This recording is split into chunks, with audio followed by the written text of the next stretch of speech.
Gaopi evening, this message semblance. It's Gyepi. Today we're going to play Touchstarved demo, an otome game which at the release of its demo gained an explosion of interest. So it did pique my curiosity. It is a game with 5 interests, and we're supposed to solve our course. We have to pick an interest and then the outcome may be gory, violent, or among the lines of gothic romance. So let's see what this is about, shall we? Demo product. This is a demo of the Touchstarved prologue and not the finished product. Thank you, Red Spring Studio. Content warning: Touchstarved is intended for an older audience. It contains mature content that includes but is not limited to horror, graphic violence, strong language, alcohol and drug references, injury and dismemberment. Player discretion is advised.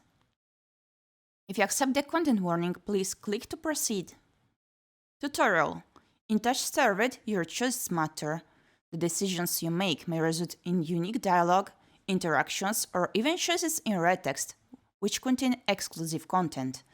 Try playing through the demo more than once and choosing different options. You might even uncover a secret ending. And remember, there are no wrong choices, only interesting ones. Choose wisely and save often. I'm so curious. Left-click progress text and dialogue, mouse wheel up, remove text. Mouse wheel down, progress text and dialogue. Spacebar hide the UE. Press space again to bring it back. Alt activates skip mode. So the same commands as usual. Ooh, choose your name. Gyepi it is. Let's go.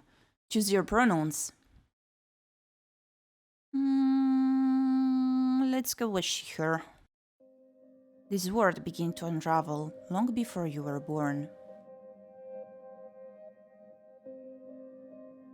It began with fogfall. Spectral mist bled from the seance where reality wore so thin it split. And from that fog emerged monsters, inhuman beings with unnatural powers. Some possessed language and intellect. Others were mindless beasts, driving by little more than desire to slaughter. As cities fell and unrest spread, humans united in their fear, while monsters thrived in the chaos. And then there's you. You're not even sure if you're human. You were born cursed, with hands that alter the minds of anyone you touch. Choose your backstory. Oh, so we can choose our backstory. I see. The Unnamed, a fallen oracle. You were raised as an oracle in a remote temple. The priests claimed your touch bestowed enlightenment, but a visiting mage revealed your curse for what it is.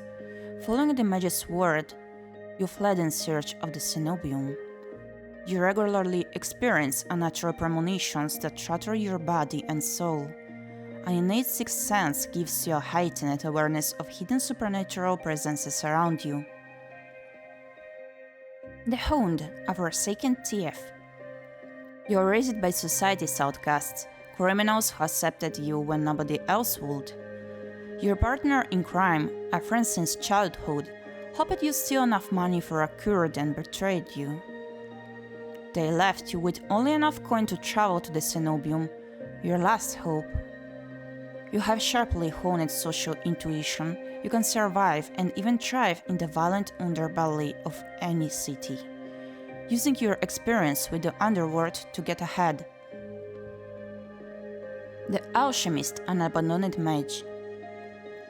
An exiled cenobium mage took you in as a child, raising you as her apprentice. She seemed to take pity on your course, but you discovered that she was cultivating you as a test subject. You fled to the cenobium, seeking a cure. You're an experienced spellcaster with encyclopedic knowledge of alchemy, spellcraft, and history. With a little observation, you can identify the subtle effects of magic.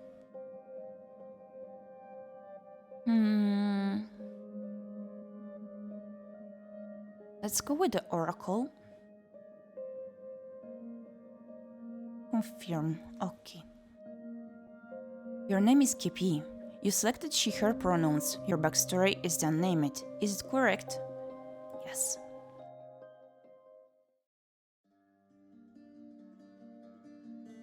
The wasteland stretches as far as the eye can see. There's nothing out here but death, the ever-present stench of decay, and countless sun-bleached bones cast like seeds across the barren land.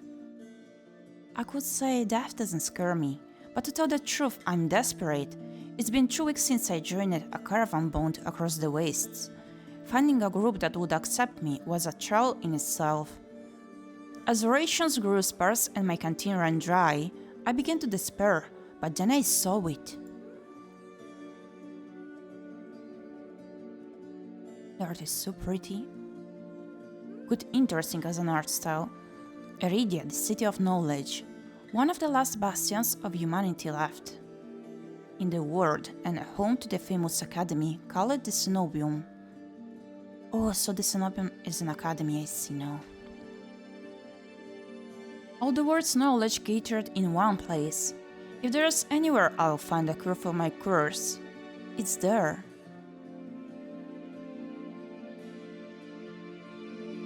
What that stands between me and the cure is the final stretch of salt-soaked wastes. Or so I think until I see the first tendrils of fog snaking beneath the wagon. Is this fog fall? My stomach sinks at the very whisper of it, a silent storm, more devastating than fire. Dangerous in cities, but a death sentence beyond them. A thick blanket of fog engulfs us, smothering out the lantern's light. The wagon lurches to a stop. An eerie silence heavy as the mist falls over us. The only warning we get is a strangled scream. Stay back! No! The cry dissolves into wet gurgling. Then the wagon violently pitches to the side. I hit the ground hard, the air punched from my lungs. When I open my eyes, adrenaline lends sudden, awful clarity to the carnage around me. A trader I once shared bread with lies face down in the mud. Their back reduced to long strings of torn muscle, gleaming gristle, and exposed bone. Whoa, that's gruesome. Bodies litter the wasteland. What is that? I try to rise, but my ankle explodes with pain so blinding, white blooms across my vision. Only when my eyes adjust do I see the dark shape in front of me. Oh my goodness! A soulless stoops over the twisted form of a caravaner. I freeze, but it swivels its head, a dozen bulging eyes twitch in my direction and blink as one. Woo! That's quite eerie. The soulless lets out an ear-splitting shriek and runs at me. But right before it reaches me, the beast barrels past, vanishing into the mist. Distantly, a horse screams in the dark. I need to move now. Run for the city, head towards the wagon. There we go. The choice is to begin. Head towards the wagon. I take cover beside the wagon, where the air is thick with greasy smoke. Fire eats through the gaping hole, spluttering where a lantern oil mixes with brackish water. Every person I see is dead or dying, except one. Oh, All-Mother, forgive our sins. Guide us onto your heart. We're worthy. We're worthy. A traveler growls by the flames. Their hands clasped above their head in fervent prayer. A glance upwards, towards the gauzy lights of ʟɪᴟ, just visible where the fog runs thinnest. I don't pray, not anymore, but the sight of the city is all the reminder I need. I came too far to die here. Rapid footsteps echo all around me. I turn in circles, frantically searching the opaque mist for the source, but the fogful twists and stretches sound. Suddenly, the caravan's driver bursts forth from the fog. Our eyes meet too late. He slams into me, knocking me to the ground, and slips in a patch of mud. The soulless falls on him as soon as he slows. Oh no. It catches the driver by his throat and rakes his stomach with razor-sharp claws. He comes apart like wet paper, spilling intestines and viscera in a steaming tide. Fighting the urge to heave, I claw frantically through the slippery muck for a handhold. Crap! My hand catches on the jagged edge of a rib jutting up from the water. Bandages unfurl around the gouge turn deep into my palm. The pain's quickly forgotten when a hand closes around my wrist. Can you stand? Oh, someone's gonna help us. The praying traveler leans over me. It's the same from before. We need to run. They reach for my hand, and I realize too late that my bandages have come undone. No, don't touch me! The sensation of their tongue brushing the back of my hand sends a shiver down my spine. All it takes is one touch, and in the space of a breath, my curse takes hold. Oh, their lips peel back into a deranged grin.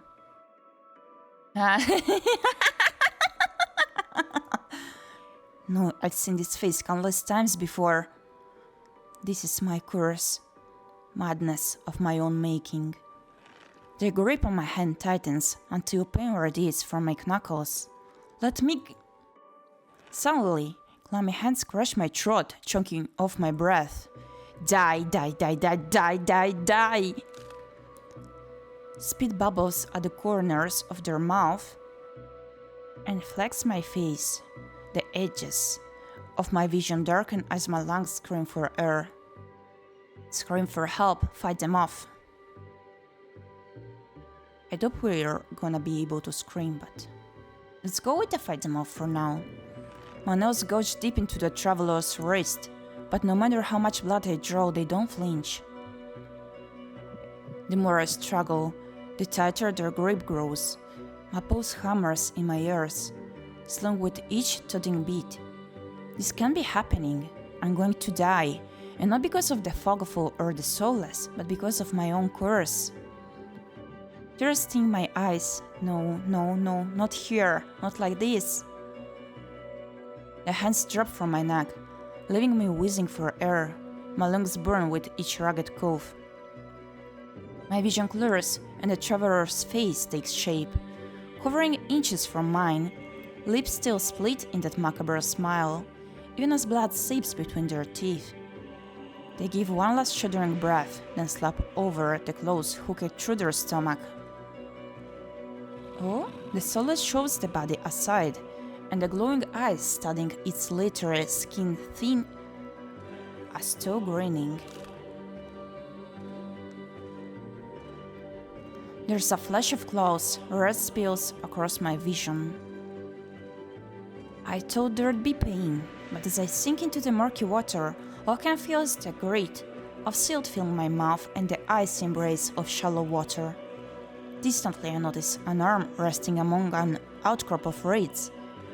Mine, neatly severed at the elbow. It should have taken both arms. Without them, maybe I could have survived it. Maybe I could have had a home. Instead, I'll die cold, alone, and face down in a desolate wasteland. A fitting end for a monstrosity like me. If this is death, it's not as bad as I feared. The cold is gone, as is the choking stench of bog water. I could drift forever, cocooned in oblivion until all thought and sensation vanished. No curse, nobody howling at me in madness and terror, nothing at all. The thought has a terrible appeal to it. But the next moment I take a reflexive breath. Air pours into my lungs, then out again in a ragged gasp. Feeling comes flooding back. Warm cloth on my bare skin. A firm surface underneath me. A strange tang of sulfur in the air. Do not be afraid. Oh? Oui. I twist my head toward the voice. Tears flood my blurry vision at the bright glow of lamplight. Try not to move. I was thinking we're gonna go up on a bad ending right away. The voice is calm, steady, and commanding, but more importantly is a stranger's voice. One thought cuts through my mental fog. I have no idea who this is. and I'm completely at their mercy. Stay away from me! My words come out, a little more than a creaky whisper.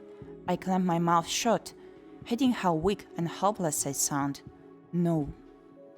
No? Who the hell is this? Sit up, lie back down.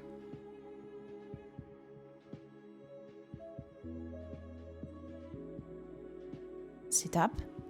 I manage to push myself up, on one elbow, but my head swims, and my surroundings give an alarming lurch.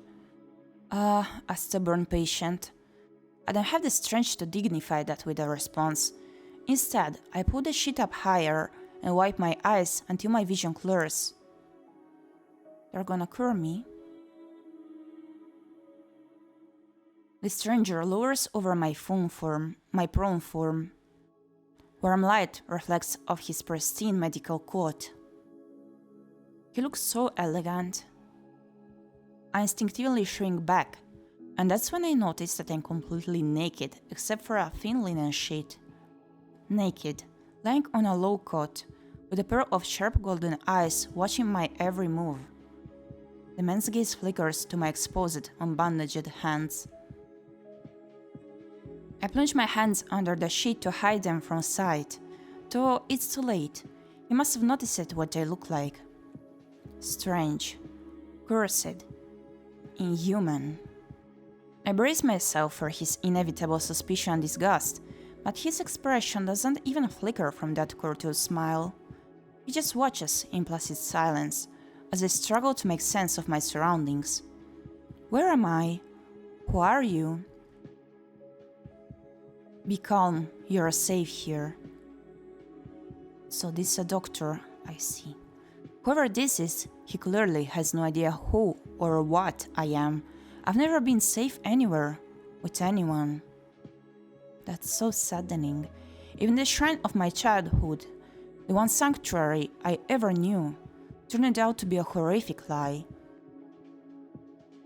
I scowl, pulling the sheet protectively around myself. Where are my clothes? The man's golden eyes narrow slightly. A sharp sigh rustles the papers in his hands. I see you're not to be dissuaded. Your clothes were torn to shreds when I found you, but I procured replacements. With a soft creak, he stands from his chair, giving me a better view of my surroundings. I seem to be in some sort of medical clinic. Bottles of silvery, alchemical concoctions line the counters in neat rows. The air makes my nose twitch, a faint whiff of smoke and something distinctly metallic that I can't quite place. The doctor produces a large, dense bundle of cloth, which he sets at the foot of my cot. He's easily a head taller than most, and I have to crane my neck to look at him. Thank you, could you step out? Thank you. I should be polite if I can. Especially since I don't know who this is, what he can do, or what he wants with me. Meeting his gaze sends a hot frisson down my spine. Something about him nags at me, like a half-formed memory I can place. Thank you. You're welcome. I will leave you to get dressed. With a curt nod, he leaves through a narrow door. I hear a soft click as the lock turns behind him. I contour free in the sudden silence. When I don't hear any more footsteps, I reach for the bundle of clothes. An itch on my elbow stops me short. I reach down absently to rub at it, then freeze when my fingers meet a neat line of stitches. I know what I saw. That beast took my arm clean off, and yet my arm shows no sign of injury, apart from the black stitches poking through my skin. I gingerly flex my fingers, feeling my heart race at the sensation. That's amazing that we regained our arm too. Cool. This is impossible. I should be dead, or at the very least gasping out my last breath. And there we are. We're safe. I squeeze my eyes shut, waiting for the pleasant dream to unravel, to wake up bleeding out in the swamp. But nothing happens. The seconds tick by, and my arm remains resolutely healed. My surroundings pristine and quiet. In numb disbelief, I reach for the replacement clothes and begin stiffly pulling them on. They are thicker and warmer than mine were, with a black woolen cloak to go with them. But there's one thing still missing, my bandages. The golden-eyed man didn't leave me with any, even though I know he saw my hands. I slide off the bed and take a few unsteady steps toward one of the drawers. If this is indeed a doctor's clinic, there must be bandages somewhere. I start opening drawers at random, and of course, that's when the door swings open once more. Are you looking for something? I whirl around, clutching a thick roll of clean bandages. I try to step back from him, but my legs bump up against the edge of the cot. Your caution is understandable. So, if I meant you any harm, you would know. That doesn't make me feel better in the slightest. But he makes no move toward me, so I quickly wind the bandages around my hands.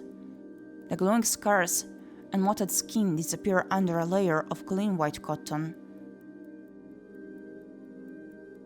I truly love his outfit and how the details do match his eyes. It's really, truly cool as a design. May I ask why you need additional bandages? I clench my jaw. I knew it would only be a matter of time before he asked about my hands. So the way he does it is strangely roundabout. Say nothing, lured him, declined to answer. Declined to answer, say nothing, say nothing. There's no answer I could give without raising unwelcome suspicion. So I just shake my head and finish tying the bandages in silence. I can only help if you tell me what ails you. An involuntary snort of laughter escapes me. Where would I even begin? Would he even believe me if I told him? No, best to keep my curse to myself for now. I'll learn more about him first. Who are you? You might call me Kuras. And where exactly am I? ʟɪᴟ, which I assume was your caravan's destination. I can think of nowhere else for a group of travelers to go. ʟɪᴟ, so I make it to the city of knowledge after all. I should feel relieved, but all I can manage is a vague sense of increasing unease. How did I end up here? I brought you to my clinic, of course. You're the only survivor from the caravan, barely clinging to life. You needed immediate treatment, which you provided? Yes. He says it so simply, as if I'm a small child and he's explaining basic addition to me. I frown and flex the fingers on my recently healed arm. Aside from being a bit stiff, it feels fine to roughly attach it to me. You were saying that you stitched my arm back on? Pardon? A soulless attacked the caravan. It ripped everyone to shreds. It tore my arm clean off. But when I woke up here, I trailed off bewildered. I've never heard of any magic that could heal a mortal wound like that. What kind of person could do such a thing?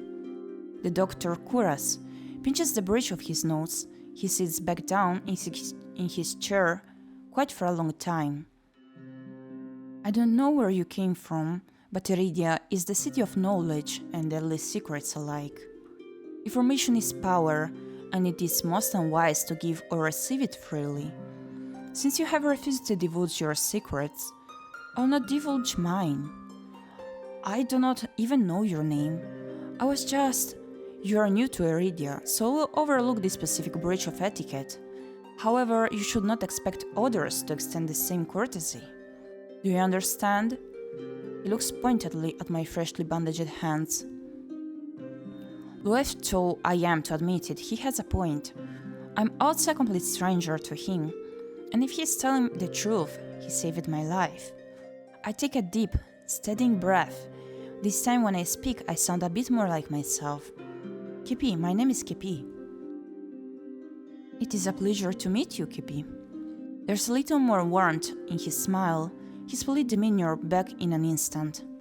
Thank you for saving me. Why did you save me? Why did you save me?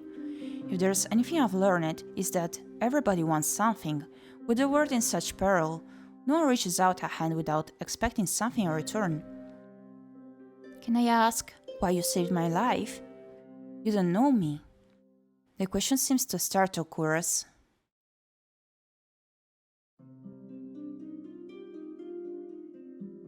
I could hardly leave you to die in the wastes. Assisting those in need is the very essence of a doctor's duty.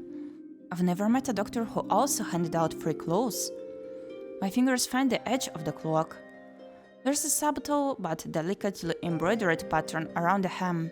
I try not to think about what kind of price Chorus might ask for such well-made clothes. No, I suppose not. Forgive my presumption, I rarely come across so fascinating a patient. I blink. What did he just say? Fascinating? I simply meant that few would cling to life so resolutely, or brave such a perilous journey to ʟɪᴟ. I could not help being curious about you, Gyepi.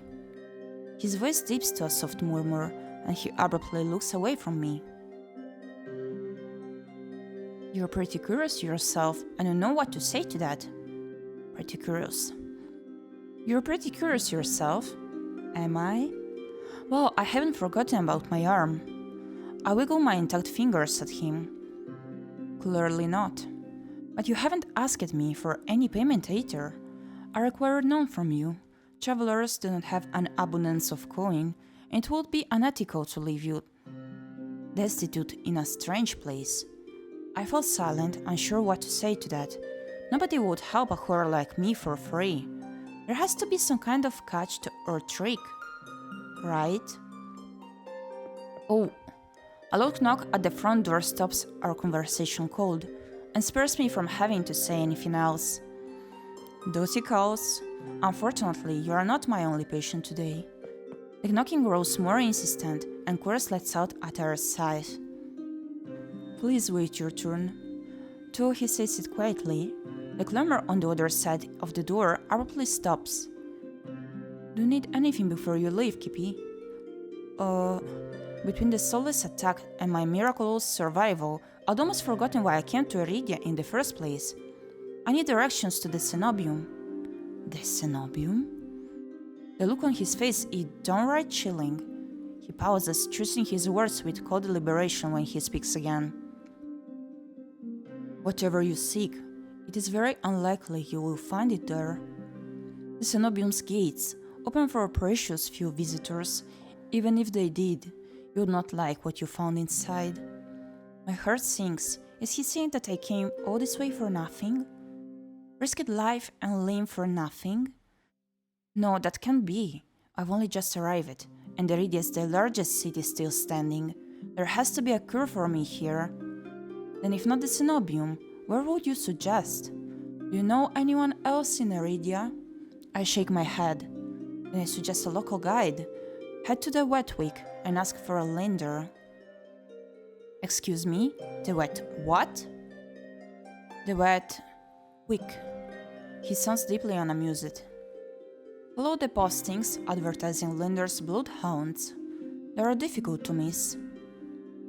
When you meet Leander, tell him I sent you. That isn't much to go on, but corresponds toward the clinic's back door. You'll be safe so long as you do not draw attention to yourself. That's easier said than done. I've always been a magnet for the worst sort of attention. If you require my assistance, you may return whenever you wish. To his smiling. There's a note of finality in his voice. Resigned to my dismissal, I slip out the back door. So that's it, my sweet someones, for the first part of Touchstarved demo playthrough offered by Gyepi. I hope you enjoyed the ride so far, because I truly found it mesmerizing. The graphics, the background music, the overall atmosphere and the storytelling of this game are so gorgeous and elegant. This game kept me hooked, not gonna lie. So far I did not play as many otome games, but this one piqued my interest fully. So for now, thanks for watching, see you next time, bye bye.